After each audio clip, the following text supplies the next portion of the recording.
जिक्र करूंगा बहरहाल। लेकिन नहीं नहीं, मैं तेजावत साहब, मैं सिर्फ ये कह रहा हूं कि अगर इसको हिकमत से काम लिया जाता, और नेतन्याहू कि जिनके खिलाफ 7 महीने से भ्रष्टाचार के लिए प्रोटेस्ट चल रहा था इजराइल के अंदर, और आज भी प्रोटेस्ट चल रहा है वहां पे कि आप रोकिए इसको, रोकिए इसको, लेकिन आज देखिए फिर मीटिंग कर रहे हैं। फिर साहब वो तो ऐसी खबर आ रही है कि साहब वो तो अमेरिका को भी नहीं बताएंगे। हा? अमेरिका से तो सब कुछ मांग रहे हैं, लेकिन अमेरिका को नहीं बताएंगे क्या कर रहे हैं। ये क्या मजाक है, क्या मजाक है। आप अमेरिका के बगैर एक दिन वॉर नहीं कर सकते, एक हमला नहीं झेल सकते। 40 से 50 हजार अमरीकी फौजी तैनात है यहां पे, इनकी डिफेंस के लिए डिफेंसिव सिस्टम तैनात है। और इतना सब कुछ होने के बावजूद तिल अबीब धुआं धुआं हो रहा है। जबकि अभी आप देखिए कि सिविल पे जो अटैक होने की बात है या इंफ्रास्ट्रक्चर पे, वो मना किया है। खामनेई साहब ने भी कहा है और हिजबुल्लाह की तरफ से कि अभी हम वो नहीं कर रहे हैं, हम तो सिर्फ आपके जो टारगेट है वो कर रहे हैं। तो इसलिए मैं कह रहा हूं, इसके बावजूद आप देखिए कि इजराइल अगर तबाह हो रहा है, तजिया निगार ने लिखा कि इजराइल 70 साल पीछे चला गया, 70 साल पीछे। तो इसके लिए जिम्मेदार कौन है? हम फिर कह रहे हैं कि अगर वाकई हमास ने आपके यहां घुस के मारा, आपका आयरन डोम फेल हुआ, ठीक है, तो सबसे पहले तो अपने यहां कार्रवाई करते कि आयरन डोम कर क्या रहा था, इतने लोग घुसे कैसे, कौन सी साजिश थी, क्या था, क्यों नहीं इसका पता लगाया पहले तो अपने यहां। दूसरा ये कि आप हमास को पकड़ते, चाहे टाइम लगता है, एक प्लान बनाते ना। आपने वार कर दिया, क्यों? क्योंकि आपको अपनी जान बचानी थी, आपको अपनी। इसलिए मैं कह रहा हूं कि ये जवाब साहब से भी मैं जानना चाहता हूं, क्योंकि ये बहुत बड़ा मसला है कि अगर इजराइल छोड़ छोड़कर लोग भाग रहे हैं, और अभी भी जो है मीडिया का एक तबका ये दिखा रहा है कि साहब नेतन्याहू ने कमाल कर दिया। कौन सा कमाल कर दिया? देखिए मुमताज साहब, ये जो है इजराइल के अंदर बताया जाता है जो इनकी मोसाद है, वो सबसे ज्यादा हाईली टेक्नोलॉजी से लेस है, और इनके पास इंफॉर्मेशन है और तमाम तरीके की चीजों को ये बेचते भी हैं। लेकिन हैरत की बात यह है, जब आपको पता होगा हमास ने इनके ऊपर हमला करा, इनके पास 1 महीने पहले इंफॉर्मेशन आ गई थी। इनके पास 1 महीने पहले इजिप्ट ने इंफॉर्मेशन दी थी कि ऐसा होने जा रहा है। बिल्कुल। उसके बाद ये होने दिया गया, और वैसे यहां ढोल नकारे इस बात के पीटे जाते हैं कि अमेरिका के साथ इंफॉर्मेशन शेयरिंग है तमाम तरीके से, उस पर तो फौरन रिएक्ट करते हैं। अच्छा, वो मसला क्या था? बड़ा इंटरेस्टिंग सोचिएगा। एक मिनट, तेजावत साहब ने सिर्फ 30 मिनट कहा था। वो अगर वो चाहे तो रुक सकते हैं, मतलब 10-15 मिनट का और वरना मैं उनसे बेचारे जो है वो लेकिन 10-15 मिनट में आप जैसा कहें। नहीं ठीक है, जैसा ठीक है। नहीं बस 10-15 मिनट और अगर इतना देर रुके बस। जी जवाब साहब। जी तो जब हमला हुआ तो इनके पास इंफॉर्मेशन सारी थी, उन्होंने हमला होने दिया जानबूझ करके। ये चाह रहे थे कि इलेक्शन के अंदर कुछ फायदा मिल जाएगा, और वो नेतन्याहू को उस चीज का फायदा मिला भी। उससे पहले उनके जो प्राइम मिनिस्टर थे और जो डिफेंस भी पहले देख चुके हैं, उन्होंने नेफ्ताली बेनेट, वो गए और उसके बाद जो है जाकर के उन्होंने तमाम चीजें करी। उसके बाद बेंजामिन नेतन्याहू आ गए सरकार के अंदर। तो अभी तो मौजूदा ये स्थिति की तमाम लोगों का जो माइंडसेट था, वो ऑलरेडी अपनी आवाम को इन्होंने दूसरी तरफ झोंक दिया, अति राष्ट्रवाद के अंदर झोंका गया जानबूझ करके। तो इस तरीके की चीजें करी गई। रही बात हमास की पूरी इंफॉर्मेशन लगभग इनके पास थी। इनको यह भी पता था गाजा के अंदर जो है सुरंगें बनी हुई हैं, और सुरंगें जो आपको याद होगा वो पूरी ओपन जेल, हम लोग तो कई दफा तस्करा कर चुके हैं, जो रफा का बॉर्डर है जो लगा हुआ है, चीजें हैं वो बॉर्डर से उनकी सुरंगों में से वो खाना और तमाम चीजें इस तरीके से ले जाते हैं, कभी बॉर्डर के उस तरफ चले जाते हैं, आ जाते थे तमाम चीजें। लेकिन लेबनान के अंदर इनको खूब पता था कि इनके अंदर पूरा सुरंगों का एक शहर बसा हुआ है, उनको कोई इतनी बड़ी प्रॉब्लम नहीं। और प्रॉब्लम यहां से स्टार्ट कर दी कि अब आप चाह रहे थे ग्राउंड ऑपरेशन करेंगे, वो तो सक्सेस हो नहीं रहे। ईरान के ऊपर हमला करेंगे, वो हो नहीं पा रहा। हूतीज किसी की कंट्रोल में नहीं है, वो सब ईरान की प्रॉक्सी। उनको टेक्नोलॉजी पूरी रूस से आ रही है, पूरा सपोर्ट मिला हुआ है। तिजारत के अंदर में मिला हुआ है। आप बताइए, ये जो होते हैं कि ये सैंक्शन लग जाएगा और इसके सैंक्शन लगने से इकोनॉमी ऐसी हो जाएगी, मुझे बताइए कि ईरान के अंदर लोग भूखे मरने लगे, भूख से मर गए सब इतने सैंक्शन लगने के बाद।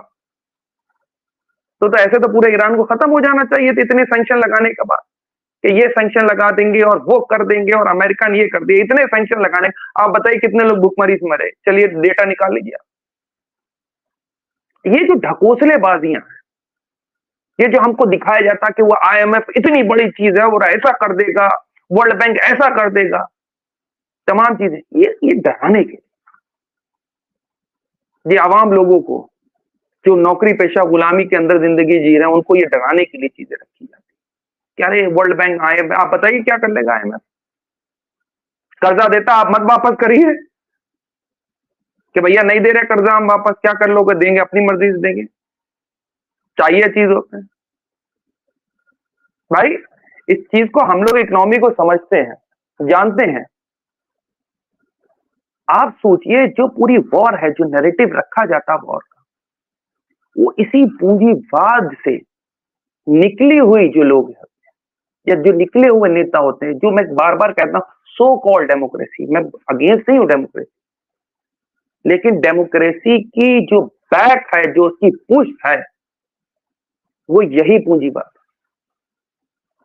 आपको पता है जब इजराइल बसा और चीजें थी, सबसे पहले आने वाले शख्सों में कौन था? तेल अवीव जो जगह है ना, जो कहलाती है वो टीले की जगह, वो टीले की जगह है।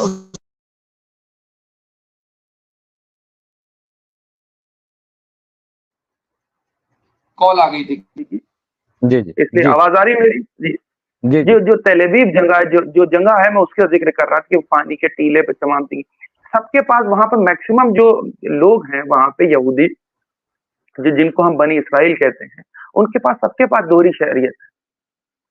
वो अपना सब काम बाम सब कुछ पैसा कौड़ी जायदाद छोड़ करके रहना है। आप बताइए मुझे मुमताज आलम साहब, बहुत से लोगों की फैमिलीज आज बाहर रह रही हैं। कोई जो है यूरोप के अंदर भी बहुत से लोग रह रहे हैं, अमेरिका के अंदर भी लोग रह रहे हैं, दुबई के अंदर भी रह रहे हैं, अच्छे अच्छे फ्लैटों में पैसे कमा रहे हैं। यहाँ पर लोग कमाने जाते हैं 5-5 लाख रुपए, 4 लाख रुपए सैलरी कमा रहे हैं। आप बताइए कोई कहे कि तुम अपनी सब जॉब नौकरी सब कुछ छोड़ करके एक बेआबान जंगल जैसी जगह में आकर के रह लो, आप रह लेंगे?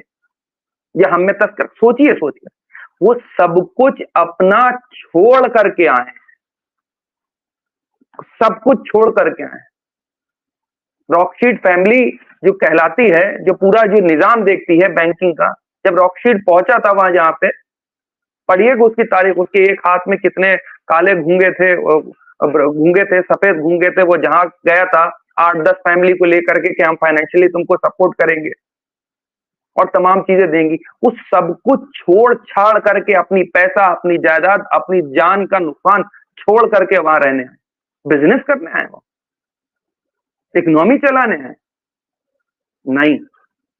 उनका निकाती एजेंडा है कि हम 2000 साल पहले यहां से निकाले गए थे, हमें वो एरिया लेना है लड़ करके। कोई इकोनॉमी की परवाह नहीं, झूठ है, ढकोसलेबाजी है सब। ये बेवकूफ बनाने के लिए किताबी बातें, उनका कोई दूसरा एजेंडा नहीं। उनका एजेंडा है जो मैं कहता हूं कि उनकी 2 पट्टियां, जो उनका फ्लैग है कि ऊपर की पट्टी अगर आप देखेंगे, बीच में डेविड ऑफ स्टार देखेंगे और नीचे की पट्टी देखेंगे कि दरियाए नील, इजिप्ट के पास का जो एरिया है, दरियाए फुरात का जो एरिया है, वो पूरा एरिया हमारा है। 2500-2000 साल पहले हम यहां रहते थे, हम यहां आए हैं, हमारा मसीहा आएगा, हम उसके लिए रास्ता हमवार कर रहे हैं। उसके लिए हमें पैसा, टेक्नोलॉजी, चीजें सब चाहिए होंगी, हम सब चीज का यूज करेंगे और हमें वॉर स्टार्ट करनी होगी। अमेरिका बीच में आता है भारत चूल्हे में, अमेरिका की ऐसी की तैसी नहीं सुनेंगे हम अमेरिका की। क्यों? जो फाइनेंशियल कैपिटलिज्म है उसको कब्जा करके बैठा हुआ है। ये जो सूदी निजाम है, यही असल जड़ है। उनको मतलब नहीं, सूद ब्याज का काम चलता रहे, हमारा आता रहे माल हमारे पास, हमें उससे मतलब है। इकोनॉमी से मतलब नहीं, हमने पैसा लगा दिया, हमारी चीज नहीं है तो हमको दे दो। दूसरा क्या है? फलस्तीन की जमीन में क्या है? जो नए जरखेज खजाने मिले हैं जमीन के नीचे, नजर उस पे है। वो पूरी बेल्ट जो गई है जिसको ये लेना चाह रहे हैं, जो कब्जा करना चाह रहे हैं, जो वॉर का ढकोसला चश्मा उड़ाना चाह रहे हैं, वो क्या है? उस जमीन के नीचे जितने भी नेचुरल रिसोर्सेज हैं उस पे कब्जा, क्योंकि वो क्लेम करते हैं 2500 साल पहले इस चीजों पे कब्जा हमारा था। वो है, हम आप तस्कीरें करते रहे, इससे कोई फायदा नहीं। हमें सिर्फ इस वक्त मजलूमों के साथ खड़े होना है। जो जुल्म, जाती और बर्बरियत है उसके खिलाफ अपनी आवाज उठाना है। जिसके पास जो ताकत है, आपके पास कलम की ताकत है, आप कलम से सच लिखिए। आपके पास टेलीविजन की ताकत है, आप अपनी जबान से सच बोलिए।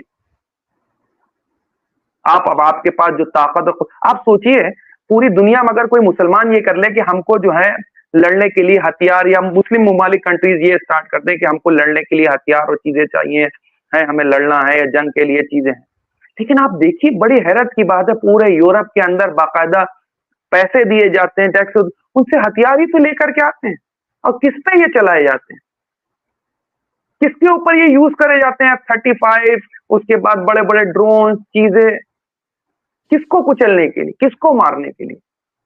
नुमाइशें लगा करके बहुत बड़ी बड़ी, ये जो बम हमने बनाया है साहब, हमने फलस्तीन में यूज करा था, बहुत शानदार काम करा।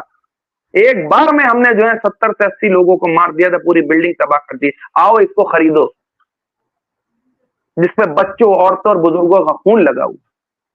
ये इंसानियत है? इनके दिल है ये वहशी दरिंदे हैं साहब, जो मार्केट के अंदर इस चीज का काम करते हैं। ये देखो, ये हमने अफगानिस्तान में गिराया था बम, ये इराक में हमने बम गिराया था, ये देखो ये हमारा फाइटर प्लेन उड़ा था साहब। एक बार में जो है हमने करीब जो है पूरे जो है इन्हीं फाइटर प्लेन ने, इन्हीं जो है टैंकों ने, इन्हीं तमाम लोगों ने 20 से 25 लाख लोग तो हमने साहब महीने भर में मार दिए थे। डराओ, खौफ। जी बिल्कुल।